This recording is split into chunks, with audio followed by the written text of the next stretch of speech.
What would your younger self say about how your family turned out?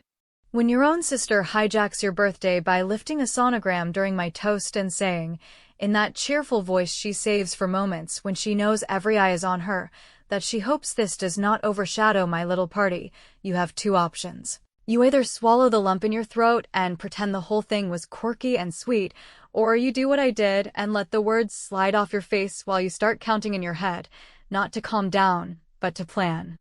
I am not going to dress it up because there is nothing glamorous about standing there with a glass in your hand and a line half spoken, with people who claim to love you turning toward the bigger headline like they always do. And if I sound bitter, it is because a person can stay silent for only so long before silence becomes the thing everyone expects from you, which is exactly how it has always gone with my sister. A pattern that started when we were kids and somehow grew roots in our family. Until it felt normal that the spotlight had a home address, and it was not mine. I had made something simple on purpose, a small dinner and a cake and a promise to myself that I would not try too hard, because trying too hard always looks a little desperate, and I was done playing the kid who craves a gold star. So I kept it small, and I kept it light, and I even rehearsed a little toast in the car, nothing dramatic, just a thank you for showing up and a joke about getting older that would make people laugh without inviting them to pick me apart, and I swear I did not see it coming, because even though my sister loves a stage, she usually waits for someone to hand it to her, and this time she just took it, sliding in with that apologetic smile that is never actually an apology, raising the printout like a prize on a game show, and saying the line she must have practiced because it landed with that sugar-coated sting she is famous for, that she hoped it would not overshadow the little party. I watched the head swivel the way you watch a wave take a whole beach by surprise, quick and total and kind of thrilling if you're the one riding it, and I felt that slow burn in my chest that is not anger yet, not exactly. More like a quiet statement from your body that says this is not fair and we both know it, but you're going to smile because the room has already decided what this moment means, and any protest you make will sound like jealousy, which is worse than being ignored in a family like mine, because if you are jealous it means you are the problem, and we have had enough problems from you over the years. Thank you very much. So I smiled, and I clinked my glass against hers when she leaned in for that performative sisterly moment she always orchestrates, and I told her congratulations with a tone I stole from every polite meeting I have ever survived. And if you are wondering whether anybody circled back to me, whether anyone said, hey, finish your thought, tell us what you were going to say, the answer is no, because once the current takes everyone in the same direction, there is no lifeguard for the person who got knocked over first. There is just you, standing there with a wet dress and a polite face while the party morphs into a baby shower without the decorations. It is funny how your brain starts lifting boxes you thought you had sealed, because while my aunt asked about due dates and my mother asked about cravings and my father pretended this was the most normal turn a birthday could take, I felt something click into place that was not rage and was not grief, more like a decision I did not say out loud because I have learned that the first person who speaks in my family becomes the villain, so I just nodded and poured more water for people and cleared plates I had set out an hour earlier and let my sister stand in the center of the living room like a prize winner, and I thought about all the other times, the dinner when I had been promoted and she announced her engagement, the afternoon my graduation turned into a real estate tour of her new house, the messages she sends that sound supportive until you read them twice and hear the little hum of competition underneath. And I understood that nothing was going to change unless I changed it. I know there are people who will say I should have spoken up right then, that I should have said, hey, can we not do this on my day? But you have to understand the ecosystem I grew up in, where saying that is like throwing a rock at a beehive. And I have done the beehive thing before, and all it does is make you the spectacle while the person who caused the chaos plays innocent. So I did what I never do, I let it ride, and I watched, and I stored every reaction, every look, every glance between my sister and her husband when someone asked a timeline question, every flinch when someone joked about the month, because sometimes the most powerful move is not a scene, it is a note you do not play until the room gets quiet. Here is the part one have not said out loud, not to anyone until now, because saying it would have felt petty before, but after that night it felt like information, and information is power if you are willing to sit with it for a minute. And the truth is my sister and I had a conversation a short while ago that she begged me to keep private, a conversation that put a hairline crack through the perfect story she sells, and I had honored that request because I am not cruel, and I still am not, but I am done being her safety net, and while she held court in my living room, I realized I did not need to scream or accuse or turn the table over. I just needed to stop protecting the person who never once protected me. People hugged me as they left the way you hug a host when you are thinking about someone else. My mother squeezed my hand and said she knew I was happy for my sister, and I said of course, because apparently I have a talent for lines that keep the peace. And when the door closed and the quiet came back, I felt the weight settle in a way that was not crushing, more like a challenge laid on a table, and I washed the dishes and let the running water drown out the replay in my head, and then I did something I have never done on my birthday. I went to bed early, not because I was defeated, but because I wanted my mind sharp in the morning. I slept hard and woke up with that strange calm that shows up when you finally pick a lane, and while I made coffee, I knew exactly what I was going to do. Not a tantrum, not a messy blast, not a confession that would make me look like the bitter sister everyone expects, but something cleaner and smarter and impossible to argue with, a move that would let people connect their own dots without my name stamped all over it. And before I took the first sip, I opened my phone and started gathering the pieces I would need. I did not take my birthday back that night, but I promised myself I would take it back tomorrow, and if you think that sounds dramatic, wait until you see what the next day looked like. Because the next day was when my sister learned what it feels like when the spotlight turns on you, and you cannot control what people notice. I know the reasonable thing would have been to shrug it off and tell myself that family is messy and birthdays come every year and there are bigger problems in the world, but the truth is, when a pattern gets repeated enough times it stops being a coincidence and becomes a strategy, and when you finally call it by its name you start to see every little move for what it is. So while people told me to be the bigger person and send my sister a sweet message and keep it moving, my mind kept opening old drawers I had tried to keep shut, because there is only so much pretending a person can do before the pretending becomes its own kind of lie you tell yourself to avoid the conflict you fear you cannot win. Growing up with Melissa meant living in a house where praise had a permanent address, and, whether anyone said it out loud or not, it was written on every wall, and that is not jealousy talking. That is muscle memory from years of getting the runner-up version of every moment. So when I hear people say, well, maybe she just got excited and blurted it out, I want to ask them how many blurted out moments a person gets before it is no longer an accident, because there was the dinner the night I brought home the email about my promotion and my parents made a reservation to celebrate, and before entrees hit the table Melissa tapped her glass and announced her engagement, and the restaurant clapped, and my father ordered champagne, and my mother whispered, "Please be happy for her," and I said of course even while my face felt like it had been erased from my own night. Then there was my graduation party that drifted into a tour of Melissa's new house with everyone in the living room passing around,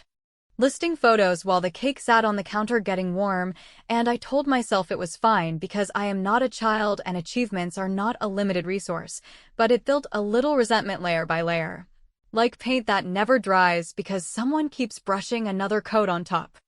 The worst part is that there were also quiet moments where she could have been decent and chose not to. Like the time I needed help with a loan document, and she said she would look at it that weekend, but then posted a brunch photo instead and forgot about me until the deadline had passed. And when I called her on it, she said I was being dramatic and that I should not rely on her for serious things, which would have been a fair boundary if she did not rely on me every time she needed an alibi for being late or a listener for the mess she swears no one else would understand. And yes, that includes the day about 2 months before all this, when she called me crying in her car outside a nail salon and told me she and Zach were on a break, a real break, not just a fight, and that she had made a mistake she was not ready to define. And I sat in my parking lot and listened and told her she was not a monster and that people get confused when they are scared, and she said I was the only person she could trust and made me promise it would stay between us, and I agreed, because despite everything I am not interested in hurting people for sport. I meant that promise, and if the birthday had been normal, I would have carried it, because carrying people's secrets is a thing I do too well. But when she stood there smirking and called my party little and raised a sonogram like a trophy and watched the room turn toward her while I held a glass and my half-line and that familiar emptiness, something in me decided I was done holding the line for someone who never once held it for me, and that does not mean I wanted to blow up her life or hurt a baby or start a war that scorches the whole family. It just meant I was done shielding her from the natural consequences of the stories she tells and the timing she chooses, and if the truth sits there humming like a transformer and people choose not to hear it, that is their choice, but it is not my job to unplug the hum so she can keep shining. What I am saying is that the decision I woke up with was not petty, it was practical and, honestly, overdue. I was not interested in throwing accusations across a table or phoning relatives to unload bad facts, because that would make me look like the bitter one and she would cry and people would circle her, and I have played that scene enough times to know how it ends. So instead I thought about the way people in our family treat social media like a living room with all the lights on. How the older cousins love to post throwbacks, how the aunts scroll like it is a morning paper, and how my cousin Danny runs the family Facebook group like a mom with a clipboard and a holiday sweater. And I realized that if a single photograph could ask the right questions out loud, I would not have to ask them myself. The photograph I had in mind was from a family beach weekend right at the start of summer, when a bunch of us rented a place 2 hours away and invited partners and friends and tag-alongs. And at the time none of it meant anything except good memories and a few questionable selfies. But in one group shot from the dock there is a moment frozen where Zach is leaning in close to a woman who is a friend of a friend. Not scandalous on its own because people lean in when someone tells a joke, but coupled with what Melissa told me about the break and the timeline and the stress, and the I might be off by a few weeks, it stopped feeling like nothing and started feeling like a clue that would not need a caption. Because I have learned that if you want the truth to land, you do not shout it, you set it on the table and let people bend toward it on their own. So I texted Danny in the morning and I did not say anything loaded. I told her I was putting together some birthday thank you posts and wondered if she had any throwback photos from that weekend, because I had lost a few when I switched phones. And she sent me a batch like she always does, cheerful and fast, and I thanked her and picked the doc photo and saved it and sat with it for a minute, not because I doubted what I was doing but because I wanted to make sure I was not acting from a place of pure anger. Then I messaged her again and asked if she would mind posting a little birthday throwback in the family group later that day. Nothing dramatic, just something sweet with a tag so relatives who could not make the dinner would feel looped in. And she said, of course, happy to. You deserve the love. I did not tell her which photo to choose. I just uploaded a small album to make it easy, and then I waited, because sometimes the strongest move is not a punch but a pause that lets other people step forward with their own eyes and their own minds. And as that day stretched in front of me like a blank page, I knew we were all about to start writing on it together, and no one would be able to pretend they did not see the ink. And before you say I should have called Melissa first, I want you to hear the truth that I kept circling like a drain, which is that my call would not have changed anything except the part where I would get cast as the jealous sister trying to make trouble. And I am tired of playing that part, so I chose a different role, the quiet one who holds up a mirror and lets people decide what they are looking at, and if that sounds cold, maybe it is, but it is also fair, and for once in my life I wanted fair. By late afternoon, Danny had the post drafted and asked if the caption "birthday throwback for our girl" worked, and I said perfect, thank you, and I put my phone face down and let the clock do what clocks do, because when the picture went up, it would not be my voice anyone heard first, it would be their own, and that, more than anything I could say, was the point, because once people start asking questions out loud, you cannot stuff those questions back into a drawer without hearing them rattle every time you walk past.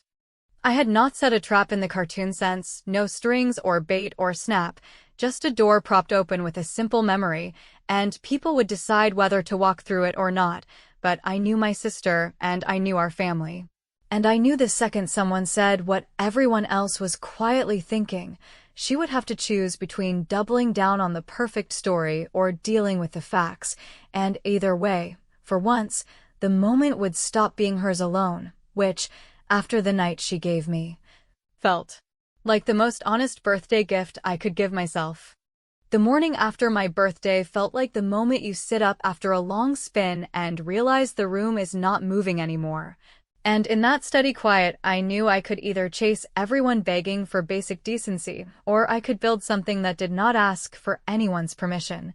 So I started with the one person in our family who treats organization like a sport and affection like a calendar reminder, my cousin Danny, because if you want something to look natural, you hand it to the person who does natural as a reflex, and you keep your fingerprints as light as possible while you do it. I texted her with a breezy thank you for coming and a half joke about how the cake had somehow survived all the excitement, then slid into the ask without any heat, saying I was gathering photos for a little birthday gratitude post later and wondered if she still had that folder from the early summer weekend by the lake that she had shared months ago, because I had switched phones and lost some favorites. And as I expected, she responded exactly like the clipboard captain she is, with a link and a line about being thrilled to celebrate me more, and I said she was the best and left it there for a few minutes while I opened the folder and scrolled past the harmless stuff until I hit the doc photo that had lived in my mind since yesterday. The one where Zach is leaning too close to the friend of a friend whose name I never bothered to learn because at the time it was nothing, just one of those crowded moments where people overlap, only now, layered with Melissa's late-night confession about the break and the maybe not perfectly clear dates. It hummed with a kind of energy you cannot unhear once you notice it. I downloaded a small batch so nothing looked targeted, a handful of group shots, a couple of goofy candids, and the doc photos sitting quietly among them like a card in the middle of a deck. And before I messaged Danny again, I took a minute to look at the metadata because I am not interested in throwing mud that will bounce back on me, and there it was in the file details. The exact date and timestamp that lined up with the weekend Melissa had called me crying from her car, which meant I was not imagining a pattern, I was documenting one, and that difference mattered to me in a way that kept the whole thing from feeling petty, because I was not about to become the person who makes wild claims and then hides when someone asks for proof. Then I played the part one know how to play, the calm sister who appreciates family traditions, and I asked Danny, if she had time later, would she post a little birthday throwback in the group so the aunts and out-of-town cousins who could not make the dinner could say hi. Nothing big, just something cheerful, and she replied the way she always does, with enthusiasm and a willingness to handle the heavy lifting, saying she would draft a post and tag me and make sure the whole crew saw it, which in our family basically means the information will find its way onto every phone and into every conversation that needs new oxygen. I checked my own settings so nothing would bottleneck, opened the family group to make sure notifications were on, muted the side chats that give me hives, and then, because I've learned that the best plans do not rely on a single point of failure, I sent a separate text to my Aunt Marcia, who lives for a good reminiscence, reminding her about the lake weekend and how wild it was that we all fit on that dock without someone falling in, which I knew would prime her to comment the second she saw anything about it. And I am not ashamed to admit that I thought through the angles like I would a project at work, because when you have been told for years to be the bigger person, sometimes the only way to stay sane is to become the smarter person instead. Which is not cruel, it is survival. There was one more step I needed that had nothing to do with the internet and everything to do with the story Melissa tells when she is scared. So I opened our text thread and scrolled back to the day she had said the words on a break, and I sat with the exact phrasing, because memory can be slippery when feelings run hot, and there it was. A string of messages that started with "I do not know how to fix this" and moved into "maybe we need space" and ended with "I made a mistake. Please do not judge me." And even though she had never said the man's name and had wrapped the whole thing in self-blame that made it easy to feel sorry for her in the moment, what mattered now was that she had asked me to hold her truth in my hands while she walked away with mine. And I had done it, and I was done. To keep myself from slipping into the kind of mood that makes you reckless, I did the unglamorous chores that make a day move forward, answered work emails, returned a call from my manager, threw a load of laundry in, and then sat with a blank notepad where I wrote 3 lines that I would allow myself to say if anyone tried to corner me later, because I wanted to be exactly as measured as I felt, which meant sticking to simple truths like I did not post anything. And I am not making accusations, and people are free to reach their own conclusions, which might sound like lawyer talk, but is actually the only language that keeps a family like mine from exploding into a group intervention where the loudest person wins by crying first. By early afternoon, Danny pinged me with a cheerful draft caption that read something like "birthday throwback for our girl," and she asked if I wanted any edits, and I said it was perfect. And I sent back 3 photos for her to include so the doc shot would not sit there like a lone flag, and she added a time she planned to push it so that the lunch crowd scrolling habit would catch it, which I would never admit to her was exactly what I had hoped for. And then I put my phone down and made myself a sandwich I did not taste, because the point of a clean plan is that you let it run and do not hover, even when every nerve in your body wants to press its face to the glass. If this sounds cold, please understand it was the least messy path available, because I was not out to punish a child or torch a marriage. I was done protecting a grown woman who has never once protected me, and if a single photo makes people ask a question, then maybe the family will finally stop acting like the truth is something delicate that must be wrapped in tissues so Melissa can keep smiling. And if you want to know what I felt as the clock inched toward the time Danny had chosen, it was not glee or vengeance exactly, it was the calm you get when you stop begging for a fair shot and simply take one. The post was scheduled to go live just after the lunch hour when everyone tends to scroll. My phone was face down and volume on. The group notifications were primed, and the only thing left to do was wait for the first ping. Which is exactly when Melissa's name flashed across my screen with an incoming call I did not answer, because I had already said enough by saying nothing, and the next sound would not be my voice, it would be the room finally talking to itself. The first ping landed like a small tap on a door that had been stuck for years, and I let it sit for a beat before I turned the phone over, because I wanted to be in control of my own breathing when I watched the thing I had set in motion start to walk on its own legs. And when I finally looked, there it was, Danny's cheerful post in the family group with the caption that called me our girl and a scatter of hearts from cousins who collect digital stickers like they are favors from a wedding, and the first handful of comments were exactly what you would expect, the easy stuff about missing me last night and how great the summer had been and whether we should try to book that lake again next year if prices did not go through the roof. And I smiled because this was how it had to begin, soft and familiar and utterly ordinary, the kind of background noise that lets a sharper sound cut through when it finally arrives. It did not take long, because families are crowds and crowds develop eyes, and the comment showed up from Aunt Marcia, predictably, because she is our town crier with a better manicure, and she wrote something that sounded innocent to anyone not listening closely. A simple "oh my gosh, is that Zach on the dock next to that pretty girl? I remember she had the best laugh. What was her name again?" And you could feel the energy shift under the thread the way a table tilts when someone puts too much weight on one corner, and a cousin chimed in with a memory, and then another asked if that was from early June or late June because he was trying to place which weekend he had missed. And in between the cheerful nostalgia, you could see the small question marks sprouting like weeds, not yet accusations, just curiosity wearing a cardigan, and that is all I needed. Because curiosity is the one thing my sister cannot control once it leaves people's mouths.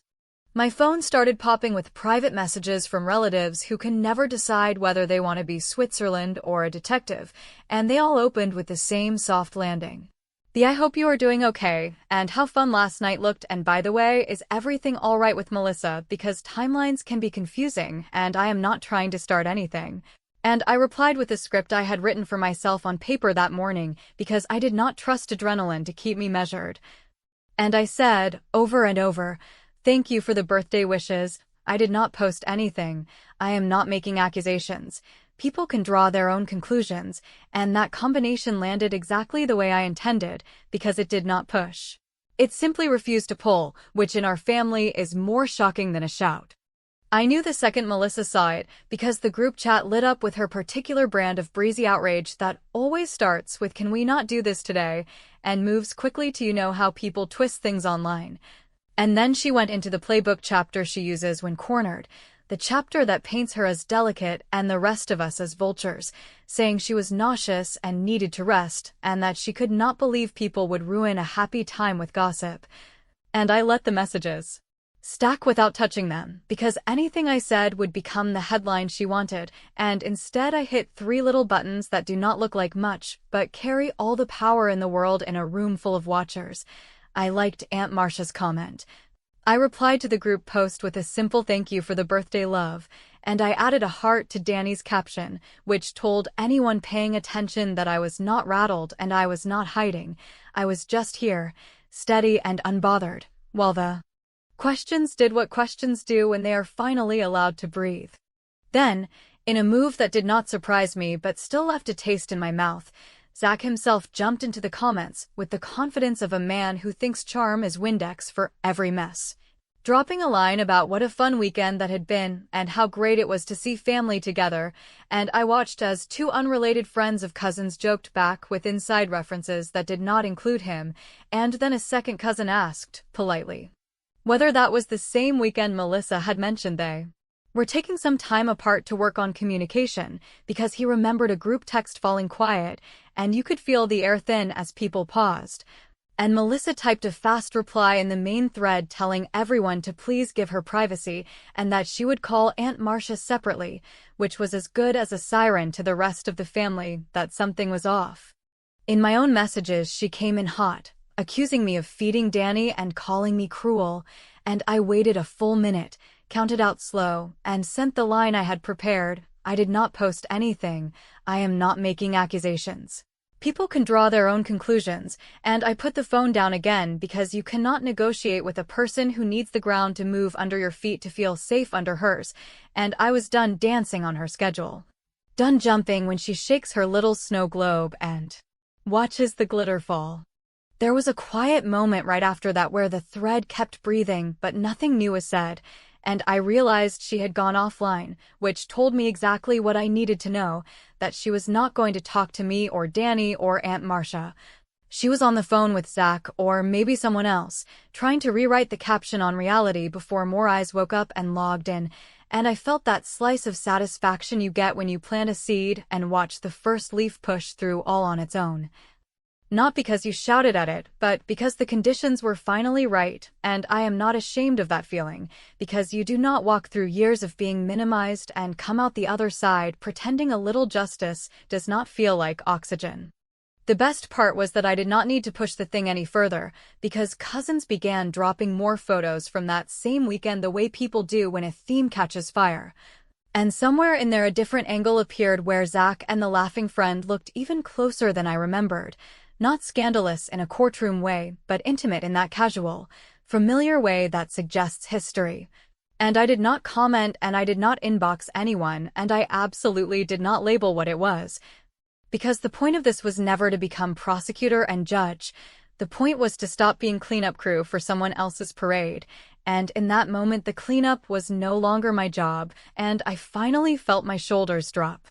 By the time late afternoon slid toward evening, Melissa's tone had shifted from attack to negotiation, little messages asking me to talk, to help her delete, to tell Danny to remove the post even if it made me look controlling. And I gave her one more measured reply that would not stick to me later. I do not control what other people post. I am focused on my own birthday. And then I sent her a gentle hope you are resting and feeling okay, which was not kindness for kindness's sake. It was a reminder that I could be calm while she flailed, that I could be decent without erasing the truth, and that was the small, quiet revenge this episode needed, because nothing rattles a person who weaponizes chaos like someone who will not pick up the weapon. When she stopped responding, I knew she had moved into damage control with a capital D, the version where she calls our mother and tries to turn the narrative into how the family stresses her, how she needs peace for the baby. How I am unstable when put under pressure, and maybe those lines would have worked if this were any other year, but this time the room had already seen the pictures and heard the dates and tasted the discomfort, and the room was no longer mine to manage or hers to manipulate, which meant the next move would not happen in a chat window. It would happen in the open, and when it did, I was ready to make a final, Clean choice that would land without a scream and leave a mark she could not wash off with tears or timing. I knew the difference between a hit delivered in the heat of the moment and a move that lands because you waited until the room got quiet. So after the group thread spent the afternoon breathing heavier than anyone would admit. And after Melissa tried the familiar rounds of control by chaos followed by fragile martyrdom followed by the private ask for me to fix what I did not break, I did what I had promised myself the night of my birthday when I swallowed my toast and my pride and told myself, tomorrow belongs to me, and I opened my page and made the simplest post I have ever made, the kind that looks harmless until you read it twice and realize it is not hiding anything anymore. I started with a photo from the end of my dinner, a plain shot of me in front of a cake I had bought myself because I was done waiting for people to make me feel celebrated. And I wrote a caption that said, thank you to everyone who showed up for me this year and for last night. I loved every message and every hug and even the uninvited surprises, which was not a dagger so much as a light turned on. Then I attached an album called The Birthday Thanks I actually meant to share, and inside it I placed 3 items in an order that did not scream, but did not whisper either. First, a short phone video where I start my toast, and you can hear my voice before the interruption. Second, a screenshot of my family group text from early summer where Melissa told me they were taking space and asked me to keep it to myself because she was overwhelmed and needed time. With her name and icon visible because I was done playing archivist of someone else's secrets. And third, the doc photo from the lake. Unedited, no circles or arrows or captions or snark, just the moment as it was with the date stamp quietly embedded the way cameras do when you do not turn that feature off. And then I tagged my parents and Danny and, yes, Melissa and Zach. Because a thing is either true enough to stand in daylight or it should not be used to dim someone else's day. Before I hit publish, I sat with the 3 sentences I would allow myself to add if the comments went sideways. Words I had rehearsed in my head enough times that they felt like muscle memory. I am not making accusations. I am sharing my own memories. And I will not be holding anyone's secrets at the expense of my own milestones anymore. And then I breathe the way you breathe when you finally choose yourself without bargaining for permission. And I push the button and set the audience to extended family and close friends, because if there will be fallout, let it be honest and let it be witnessed. The notifications started the way they always do, with the easy hearts and the quick happy birthdays and the yas, and then the pause, that long beat where people start clicking through an album and realize they are not looking at a cake montage, they are looking at a timeline. And in the comments you could see the shift from generic support to the careful language of adults who realize they have been given a puzzle they can solve without being told what the picture is, and one by one the private messages came, some from cousins who had been too timid to say anything in the group, some from aunts who wanted to know whether I needed anything, and a few from old friends who wrote the kind of messages you screenshot for your own archive. The ones that say, I am proud of you for letting the truth stand on its own legs. Melissa did not comment on the post, which surprised no one, but she did text me a string of messages that moved through the stages of a crisis she authored without caring who else was in the room, starting with how could you, slipping into why are you trying to ruin my happiness, and landing, finally, at a demand that I delete the screenshot because it was private, and I answered once, with the line that has been saving me day after day, I am not making accusations. I am sharing my own memories, and I will not be holding anyone's secrets at the expense of my milestones anymore. And when she sent back a threat about calling our parents, I said, calmly, that they were already tagged, which meant there was nothing left to triangulate and nowhere to hide a cleaner version of the story. My mother called within minutes, not furious the way she used to be when I upset the structure, but rattled in a new way that sounded a lot like someone who just realized she had been buying the same brand of excuses for years, and she asked me, very quietly,